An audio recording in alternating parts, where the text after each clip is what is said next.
The moment Chloe Davis got down on one knee and proposed to me in front of everyone, I heard the voice of her system. Congratulations, host. Target acquisition is imminent. Redeem all points now to initiate a complete vitality transfer between Jacob Wright and Ethan Cole. I froze. The hands I was raising to embrace her fell back to my sides. Chloe's real voice, laced with a tremor of excitement, whispered in my ear, "Ethan's illness. There's finally a cure." But the look she gave me was filled with a strange, chilling pity. "Once I take care of Jacob until he passes away," her inner voice continued, "Ethan and I can finally be together without any worries." I stared at the glittering rings in the velvet box, my face locked in a smile. If the system and Chloe just disappeared, could I get my old life back? Amid the gasps and cheers of the crowd, Chloe Davis pulled the ring box from her purse. Her eyes, fixed on mine, held the same deep affection they'd had for the past 7 years, as if nothing had ever changed. The moment she opened the crimson box, a brilliant diamond caught the light, blinding me for a second. I had to admit, after 7 years together, Chloe knew me inside and out. The cut, the size, even the shape of the box, it was all exactly what I would have wanted.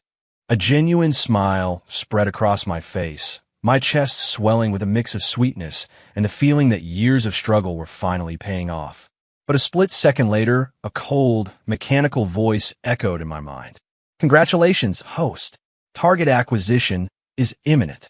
Jacob Wright's affection level has reached 99%. Redeem all points now to execute a complete vitality transfer between Ethan Cole and Jacob Wright. The detached, emotionless voice was a bucket of ice water dumped over my head, snapping me into a horrifying clarity. My hands, which had been moving to hug the woman I loved, twitched and retreated. My head spun, but then a familiar voice, Chloe's voice, echoed in my mind again, a private thought made public only to me. Ethan's illness. There's finally a cure. I stared at her, my heart seized by an invisible hand, the air sucked from my lungs. The giddy excitement that had filled me moments before turned to ice. Her eyes held that same pity, and then her inner voice and her spoken words merged into a terrifying harmony. "You always said you wanted to marry me," she said aloud, her voice trembling beautifully. "This time let me ask, Jacob, will you marry me? Once I take care of you until you pass away, Ethan and I can finally be together without any worries." The same voice, but it was like two different people speaking. My eyes darted instinctively toward the crowd. I remembered Ethan, her ex-boyfriend from years ago, who had been overseas for medical treatment. He had returned just a few days ago. There in the crowd stood Ethan Cole, pale and gaunt in a white puffer jacket, his haunted eyes looking as if they might spill over with tears at any moment. But it was the glint of something on his wrist that caught my attention. It was a watch, its bezel encrusted with diamonds. I knew that watch. I'd pointed it out once when Chloe and I were browsing in a high-end department store. She had smiled and said she would get it for me as a gift someday. Now it was on another man's wrist. I pulled my gaze back to Chloe, who was still kneeling, waiting for my answer. My fists slowly clenched.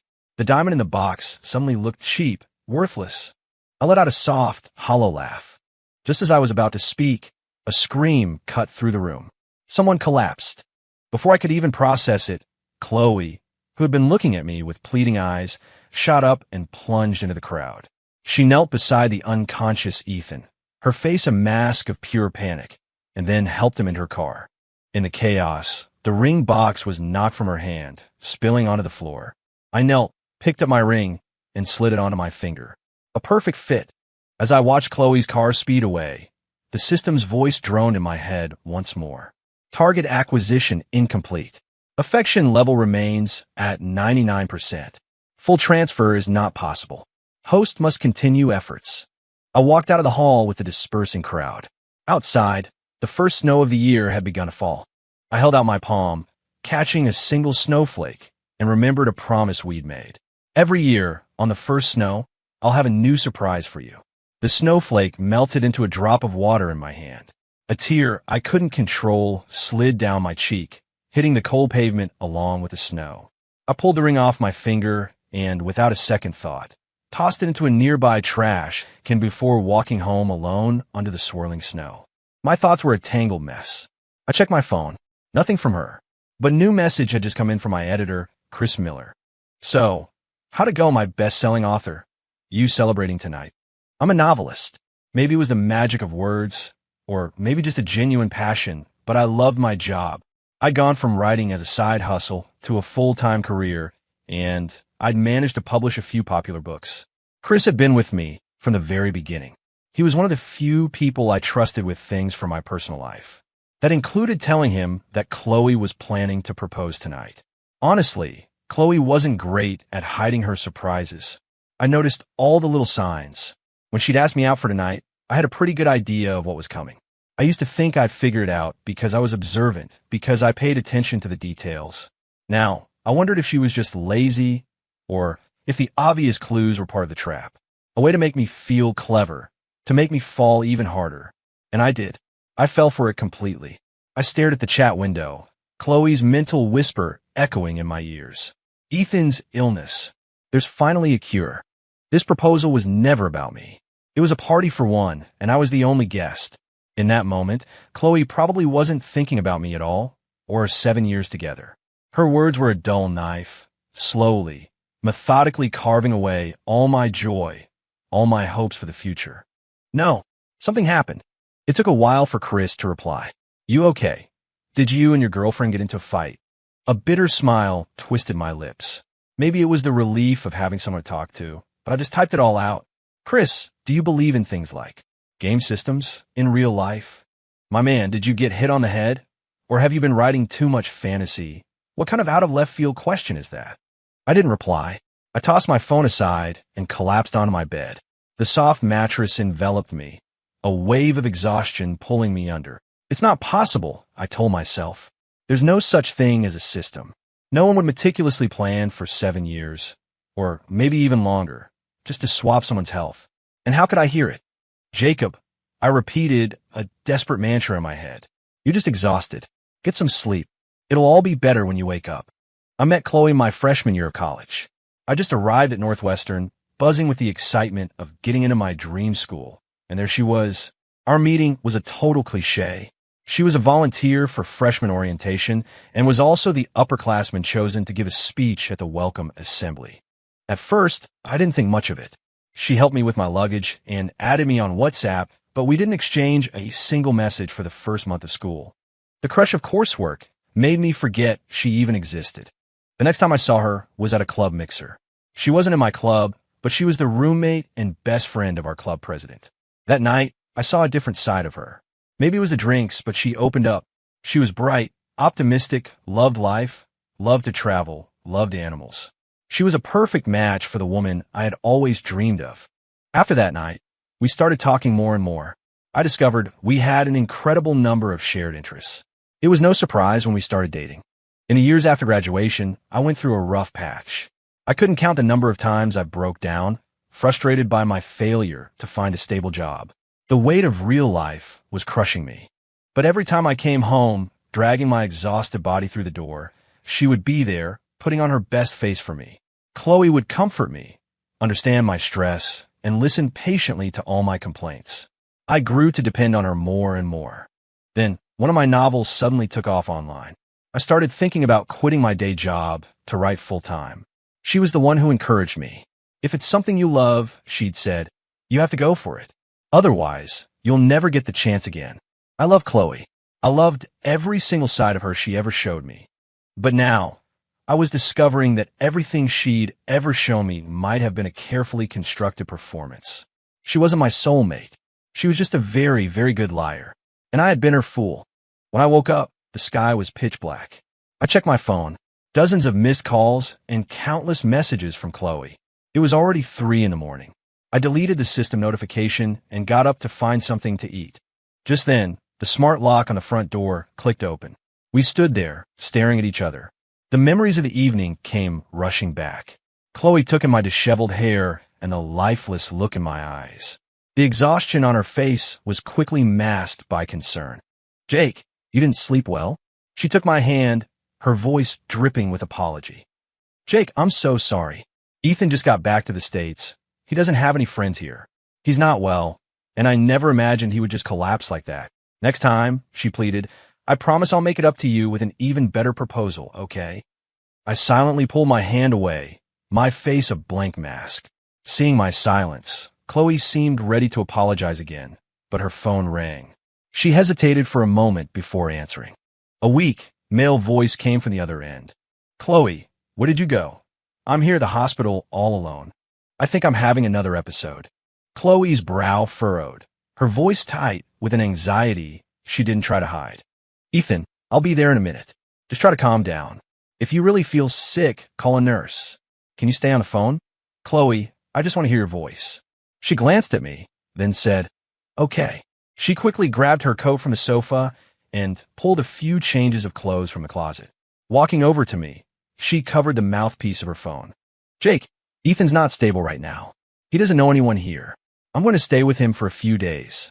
I'll be back in a little while, and when I am, I'll give you a proposal even more incredible than this one. I studied the genuine panic on her face. It was real, more real than any expression she had ever shown me before. My voice was flat. My fingertips dug into my palms, the pain a sharp anchor. The angry questions and accusations I wanted to scream died on my lips, replaced by a single, quiet sentence. Chloe, let's break up. She stopped in her tracks. Muting her phone, she turned and wrapped her arms around me. Jake, don't say things you don't mean. Don't worry. There's nothing going on between me and Ethan. These past 7 years, I've been completely devoted to you. Can't you feel that? I lowered my eyes as her inner dialogue with the system started up again in my head. System, check Jacob Wright's affection level for me. Still 99% host. Hearing the system's reply, Chloe was certain I was just throwing a tantrum. Jake, stop it. Just stay home and wait for me. I'll be back. With that, she turned and walked out the door. The moment it clicked shut, I finally felt like I could breathe again. I could clearly feel that whatever I once had for her was gone. But the system still registered 99% affection. Chloe's system, it seemed, was broken. I lay on the bed, my mind a chaotic storm. As I tried to think, a headache began to throb behind my eyes. My thoughts drifted to Ethan. He and Chloe were childhood sweethearts. His health had always been poor, and the years his family sent him abroad for treatment hadn't stopped him from needing fistfuls of pills every day. I couldn't help but think about how my own health had been declining recently. The slightest cold breeze would leave me with a fever for days. In the last few months, right around the time Ethan came back to the country, my body had gotten progressively weaker. I'd been to the doctor countless times, but they could never find anything wrong. I rubbed my throbbing temples and grabbed my jacket. I had to go to the hospital. I drove to the hospital and checked in. The pain in my head was getting worse. As I walked toward the consultation room, holding my ticket number, a familiar voice stopped me in my tracks. My gaze shifted to a nearby hospital room. Ethan's face was deathly pale. Chloe was by his side, trying to soothe him. Ethan's voice was sharp, almost a shriek. It hurts. My head hurts so much, Chloe. You said you could cure me. Chloe, you're all I have. You're not going to give up on me, are you? Chloe's voice was a gentle murmur, but her words sent a chill down my spine that plunged me into an abyss. Ethan, just hold on a little longer. I'm about to lock things down with Jacob. Once it's done, he'll be the one with brain cancer, not you. Trust me, Ethan. You've seen what the system can do these past few months, haven't you? Your health is already so much better. I stood frozen outside the door, the paper ticket in my hand crumpled into a tight ball. I doubled over, a wave of nausea making me retch. I gasped for air, but it felt like every part of my body was screaming in pain. Chloe didn't just want Ethan to be healthy. She wanted me to die in his place. 7 years of meticulous deception, all for one thing, my life. I wiped a tear from the corner of my eye, forced myself to stand up straight, and walked away from that room, one step at a time. I didn't need a doctor's diagnosis anymore. I already knew the result. I threw the crumpled paper into a trash can. A single thought crystallized in my throbbing head. If the system disappeared, could I go back to my old life? Could I have a healthy body again, free from this pain? Could I see the world with my own eyes again? I dragged my exhausted body home. Outside, the snow had started up again, falling so thick and fast I couldn't see a thing past my window. I started to pack. Chloe's system was broken. No matter how many times I told her we were through, she would just see it as me being difficult. So, the only option I had left was to cut her out of my life completely. As I was gathering my things, I found a photo album. It was full of pictures of us from our college years. A small, yellowed piece of paper fluttered out from between the pages. I picked it up. It was my handwriting. Travel the world with Chloe and fill this album with even more memories. I stared at the note for a long moment, then picked up a pen and drew a thick, black line through Chloe's name. When I first started writing, it was a hard, thankless grind. Life only got a little easier when I went full-time, but it felt like time had eroded my original dreams. My first dream was to use my words to document the world as I saw it. That dream had nothing to do with Chloe. I could still make it happen without her. I dragged my suitcase to a hotel. Finding a new apartment would take time. For now, this would have to do. Chloe called a few times, but I rejected everyone. Within a week, a friend helped me find a new place.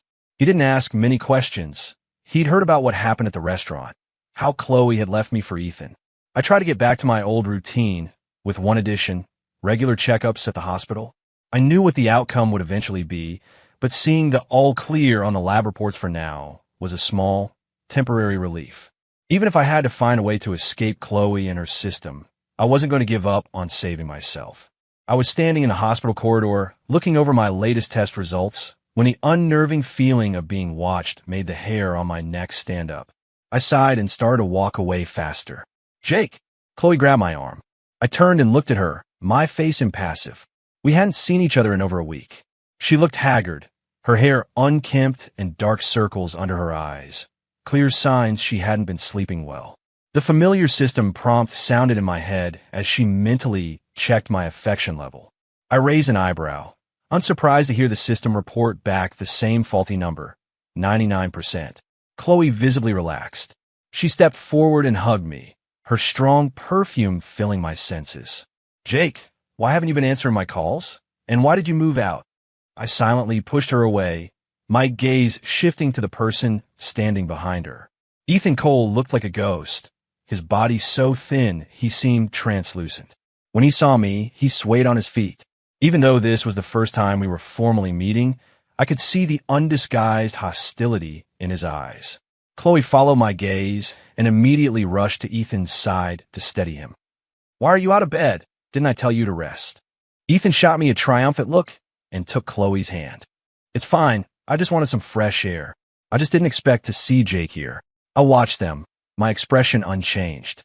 Chloe seemed about to offer an explanation when she noticed the report in my hand. "Jake, are you sick?" she asked, a flicker of hesitation in her voice, but the panic in her eyes was unmistakable. I found the situation grimly amusing. I looked at Ethan, who was now sizing me up, and forced a smile. "Yeah, I haven't been feeling well lately. My head really hurts." At my words, a faint flush of color returned to Ethan's pale cheeks. Chloe froze for a second, then asked stiffly, "What did the results say?" I smiled and waved the report. "The doctor says I'm perfectly healthy." Chloe's expression was strange, but she pressed on. "Maybe you're just overworked. It's okay. Once I get through this busy period, I'll come take care of you. Stop being angry. Move back in, Jake. It'll be easier for me to look after you." Fighting back a wave of nausea, I looked at her coldly. "Chloe, I already told you. We're over." She frowned, staring at me for a long moment before sighing. "Jake, can you please stop throwing a tantrum? I'm exhausted too." "Exhausted? From what?" I asked, my voice dripping with sarcasm. "Is taking care of Ethan that tiring?" Hearing his name, Ethan immediately jumped in, his voice soft and weak. "No, that's not it, Jake. It's just, I don't really know anyone else here. If you're suspicious of my relationship with Chloe, I'll tell her to stop taking care of me. Starting right now." As he spoke, his breathing became ragged, and he slumped against Chloe's shoulder, fainting. "Ethan!" Chloe cried his name, her voice filled with panic as she immediately scooped him up to find a doctor. As she rushed off, she looked back at me. "Jake, don't make me disappointed in you. Trust me, I will come back." I stood there, rooted to the spot, as the pain in my head intensified. It occurred to me then that the timing of my headaches might be linked to when Ethan was having his episodes. The pain became so severe, I had to crouch down and clutch my head. A voice came from above. Are you okay? Breaking out in a cold sweat, I managed to look up. I forced the words out through gritted teeth. Help me. The next time I woke up, I was in a hospital bed. The headache was gone. I sat up and downed a glass of water on the nightstand. The door opened and a woman walked in. You're awake. I stared at her. Her voice was familiar. Seeing my blank expression, the woman let out a small laugh and sat down next to me. A minute ago, you were asking me to help you. The memories of passing out came back to me. I looked at the professionally dressed woman and smiled sheepishly. Sorry about that. Thank you for your help. The woman shook her head, glanced at her watch, and then pulled out a business card. Here's my card. If you need anything, feel free to contact me. As she was leaving, she turned and gave me a thoughtful look. The doctor said your case is unusual. Your test results are all clear, but you're still experiencing symptoms like severe headaches. You should probably stay in the hospital for a few days for observation. I nodded and thanked her again as she left. I looked down at the business card. The clean, blue and white design bore her name, Nicole Vance. The name was so familiar, but I couldn't place it. My phone vibrated. It was a message from Chris.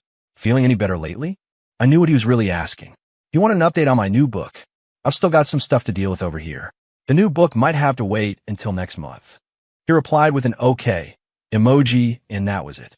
I put my phone down, my eyes returning to the business card. As I puzzled over it, a familiar, frantic voice echoed from the hallway. Doctor, doctor. I frowned, got out of bed, and peered through the small window in my door. I saw Chloe frantically pulling a doctor down the hall toward the room right next to mine. I let out a bitter laugh. What a cruel coincidence. Even our hospital rooms were adjacent. I didn't make a sound. I just went back to my bed and tried to figure out my next move. It seemed Ethan's pain was being partially transferred to me, though he still had to endure most of it himself. And with Chloe's system on the fritz, my affection level was permanently stuck at 99%. Her mission would never succeed, but it would never fail either. Just trying to stay away from her wasn't a realistic long-term solution. Who knew what else her system was capable of? The noise from the next room was getting louder, making my head ache. I pulled the covers over my head and tried to sleep. Someone once told me that Chloe seemed too perfect, that she fit my idea of a perfect partner too well. And things that are too perfect usually aren't real. How did I argue back then? I'd said, in my eyes, Chloe is perfect. But in my dream, her perfect image was slowly consumed by darkness, swallowing me whole. I woke with a jolt, sitting bolt upright in bed. It was 2 a.m. Moonlight streamed through the window, casting a silver glow on my blanket. The hospital was silent. I wiped the sweat from my brow and got out of bed, needing some air. A light was on in Ethan's room. It seemed he was still awake. As I got closer, I heard arguing. I held my breath and leaned in. Ethan's voice was borderline hysterical. Why is it still like this? Chloe, you promised me you would save me, but my condition is only getting worse. Why can't you just make your system give you the reward early? Chloe's voice was weary, tinged with anger. Ethan, I've told you, if I redeem the reward early and then fail the mission, I'll be penalized. I'm doing my best, but I haven't been able to make any progress on the mission because I've been stuck here, taking care of you. The room fell silent. Then, Ethan's voice returned, small and wounded. I'm sorry, Chloe. It's just the pain is so bad. But it wouldn't matter if you redeemed it early, right? You said yourself how much Jacob loves you. Chloe didn't answer, but I heard footsteps. I quickly ducked back into my room just as she left Ethan's room and walked down the hall. Ethan's furious roar echoed from his room. Why? You say you love me. You should be willing to do anything for me. What am I going to do? What if I get really sick? I'll look different. What if Sophia doesn't love me anymore? A memory clicked into place. I grabbed my phone and frantically scrolled through my contacts, looking for my old college roommate. Alex Vance was my roommate at Northwestern. His family was wealthy, and he always looked out for me. He was sharp, and he saw people for who they were. He was the one who tried to warn me about Chloe. I opened my chat with Alex. Our last messages were from a few months ago, before Ethan had come back. After graduation, Alex had gone abroad for his master's, ending up in the same country as Ethan, coincidentally. Not long ago, he'd sent me a photo. It was of a man and a woman kissing. I zoomed in. The man was Ethan. Alex was a huge gossip, and since his social circle was massive, he always had the latest dirt. The woman was Sophia Serrano, a well-known heiress in their circle, from a family even wealthier than Alex's. When he sent me the picture, he told me that this guy had been chasing Sophia for a while and had lasted longer than any of her other boyfriends. I looked at the face in the photo, and a slow, cold smile spread across my lips. When Nicole Vance came to visit with a basket of fruit, I finally remembered why her name was so familiar. She was Alex's older sister. Alex had told me countless times how brilliant his sister was, how she was a prodigy running the family company at such a young age. "Ms. Vance," I said, thanking her, "I appreciate you looking after me." Nicole raised an eyebrow, a silent question about how I knew who she was. I held up my phone and smiled. "It's a small world. Your brother and I happen to be roommates in college." Nicole just nodded. I pulled up the photo Alex had sent me and showed it to her, pointing at Ethan. "I was hoping you could do me a favor, Ms. Vance. I need you to run a background check on this man." Nicole's dark, intelligent eyes met mine, her gaze so intense it made me sweat. I swallowed hard and pressed on. "I know that your company is looking to expand into the entertainment industry. You've recently invested a huge amount of money into a new TV series. But the showrunners were having trouble getting the original author of the novel to sign on as a screenwriter." And Nicole asked, a faint, captivating smile playing on her lips. I quickly pulled up my author dashboard on my phone. "This novel, it was my first big break. If you're willing to help me, I will join the show's writing team, free of charge. What do you say, Ms. Vance? Do we have a deal?" Nicole didn't hesitate. "Deal," she said. I breathed a sigh of relief as she left. That novel was a reflection of my past and my hopes for the future. I had been reluctant to join the writing team, not just because I wanted to start my next book, but because I was afraid of creative differences. I was scared my original vision would be warped. I figured it was better to just let it go. I never thought that decision would end up being my trump card. A week had passed since I'd last run into Chloe at the hospital. She was still relentlessly texting me every day, sharing little details of her life. In the past, I would have been touched by her desire to share everything with me. Now, her messages just felt hollow and fake. Nicole was fast. In just 2 days, she had a complete file on Ethan for me. After reading it, I sent a message to Alex, asking him for a favor. When Chloe called me again, I didn't reject it. I answered. Her voice was filled with surprise and relief. "Jake, you finally answered. Can we please meet? I really miss." I cut her off. "Chloe, we need to talk." I told her to meet me on the hospital roof. The cold wind whipped around me, but I couldn't feel it. I heard Chloe's confused voice behind me. When I turned around, I saw the shock on her face. "Jake, what? What happened to you?" I let out a cold laugh, looking down at my own frail body, hidden beneath a thin hospital gown. These last few days, I'd been enduring a pain that wasn't mine, and my body had withered away. No matter how many supplements Nicole brought me, I was just getting thinner. "I'm sick, Chloe," I said flatly. I looked down for a moment, and when I looked back up, my eyes were red. "Chloe, I've been in the room right next to Ethan's this whole time. I can see how much you love him. You know, every time the pain hits, the doctors can never find anything wrong with me. I think I might be dying." I gave her a devastatingly sad smile. "Chloe, I don't want to be a burden to you. Let's break up." Her expression shifted from disbelief to a deep, aching pity. I saw it all. Chloe's inner voice spoke again. "System, is there a way to do this that's less painful? I really don't want this." The cold, mechanical voice gave its answer. "No." She rushed forward and threw her arms around me, her hands trembling. "No, Jake, you're not going to die.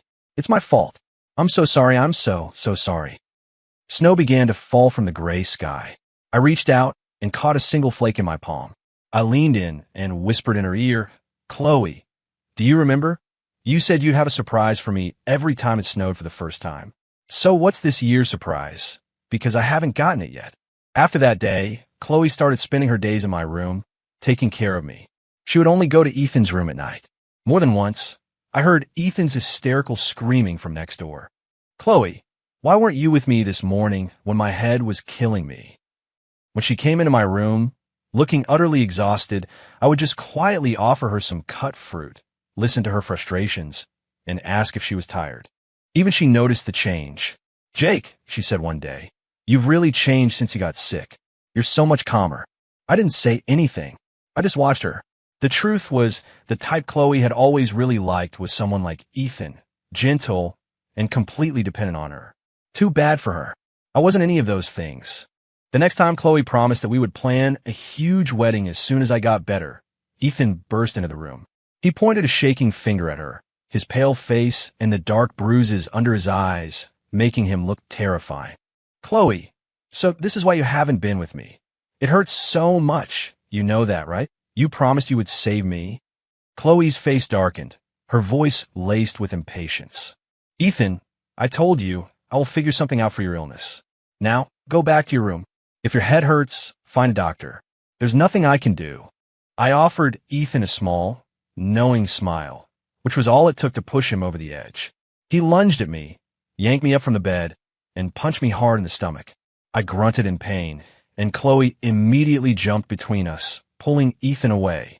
She stared at Ethan, a cold fury radiating from her. Ethan, have you had enough? Remember this. Jacob is my fiancé. You're just a friend. Now go back to your room.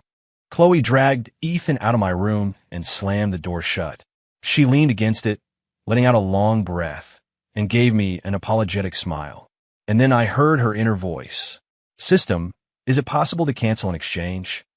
For the next few days, Ethan was much quieter. The hysteria was gone. He was more like the person I'd first seen. Chloe's thoughts of canceling the exchange quickly faded. I picked up a gift basket of supplements and walked out of my room, knocking on Ethan's door. Chloe's voice came from inside. Come in. She looked surprised to see me, but she came over to help me. Jake, what are you doing here?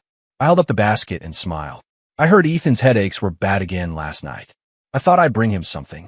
Ethan didn't say a word, just scoffed. Chloe helped me to a chair.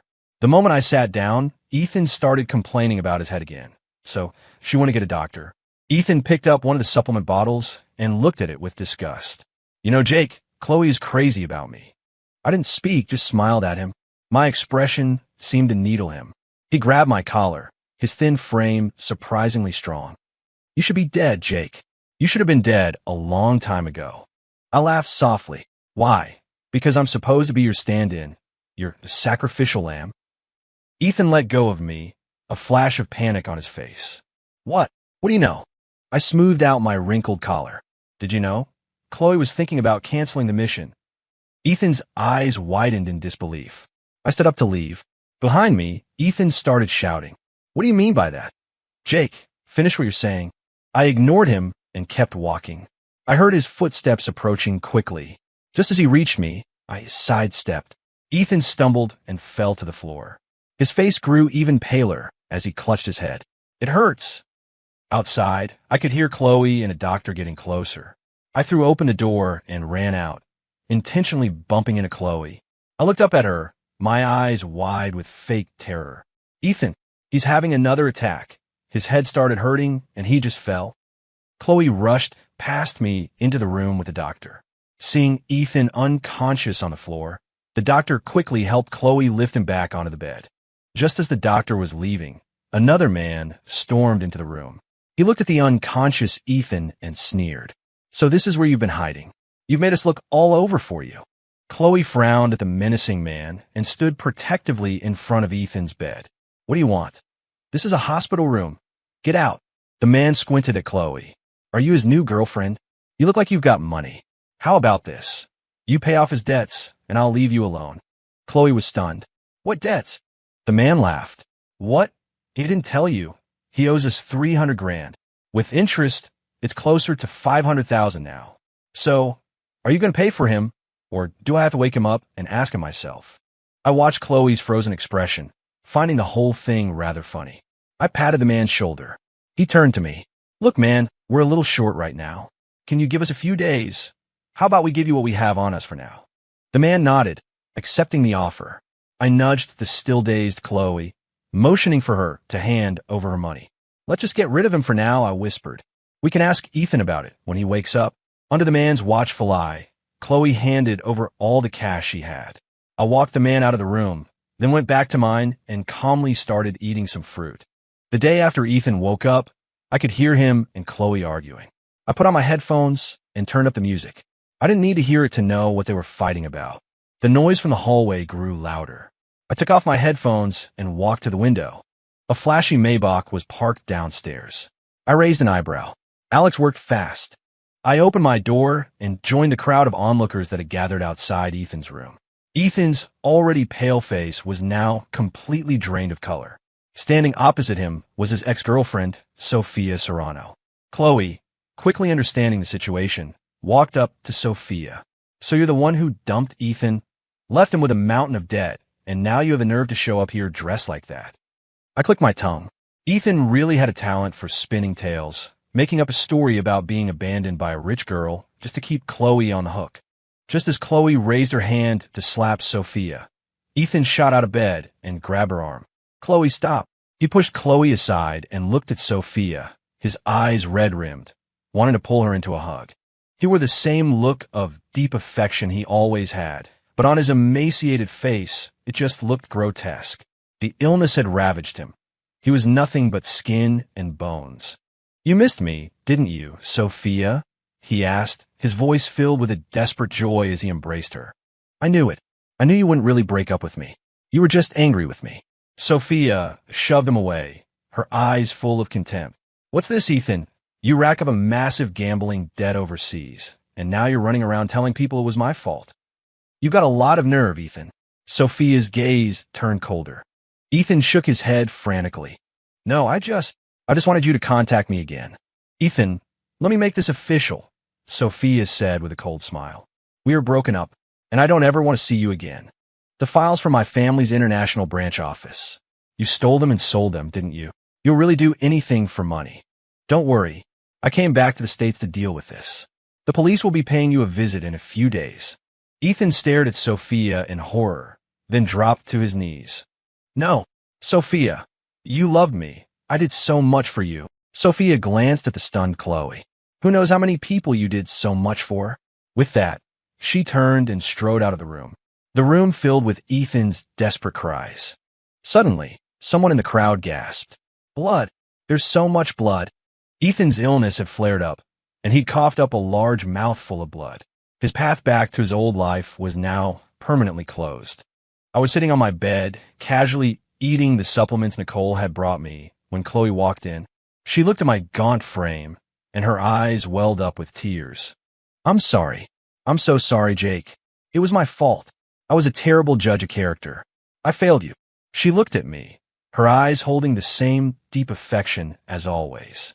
"Jake, we can go back to how things were, right? Don't worry. Your illness. I'll find a way to cure you." I said nothing. Chloe's inner voice filled my head. "System, I want to cancel the exchange.